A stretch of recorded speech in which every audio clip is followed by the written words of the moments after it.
Well, it seems sometimes the OHL just can't help OHLing. And here we are, a week after celebrating a very good decision by the league, watching it undo all of that good work, and we're left scratching our heads. Look, I know it wasn't universally popular. I get that. But as I said right here last week, the suspensions handed down in connection to that little bounty scandal up there in Sudbury were appropriate. Stiff? You bet. But appropriate? Absolutely. A 15-game suspension for Nathan Villeneuve, a 10-game suspension for his teammate Evan Conyon, because they suggested that there would be a financial reward to any of their teammates that hurt Kashawn Aitchison of the Barrie Colts. There were real-world implications to this, as I said last week. You have to send a strong message, and it's a teachable moment. Teach the lesson. I thought the league did, but now, thanks to the appeals process, I think the message is completely lost. Evan Conyon's suspension goes from 10 games to 6, and more concerning, Nathan Villeneuve's suspension stays at 15 games. He'll serve 9 for the remainder of this regular season. He'll serve the next 6 to start the next regular season. You know what happens between the end of one regular season and the beginning of the next? There's this little thing called playoffs, and Nathan Villeneuve gets to suit up for every single playoff game.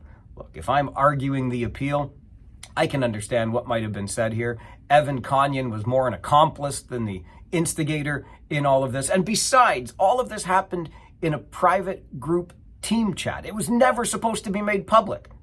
Okay, so what? The lesson here is just to not get caught? Again, the real world implications. If you type it into your phone, if you text it to somebody else, if you post it on the internet, one screenshot, and it's there forever. That's the lesson that was supposed to be taught here. So Conyon gets his suspension reduced.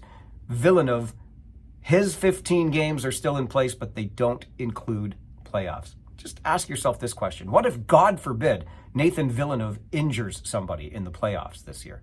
What kind of liability has the league just exposed itself to? What if the Barrie Colts and Sudbury Wolves meet in the first round of the playoffs this year? Do the Colts still keep Kashawn Aitchison out of the lineup as a safety precaution?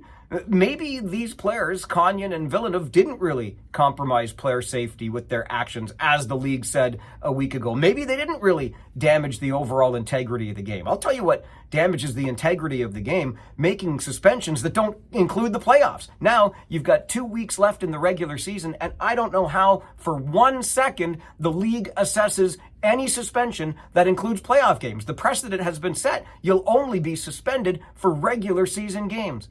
It's mind-boggling, but it's also this: the rest of the regular season is open season in the Ontario Hockey League. I'm Farwell. It's Friday. We'll see you at the rink.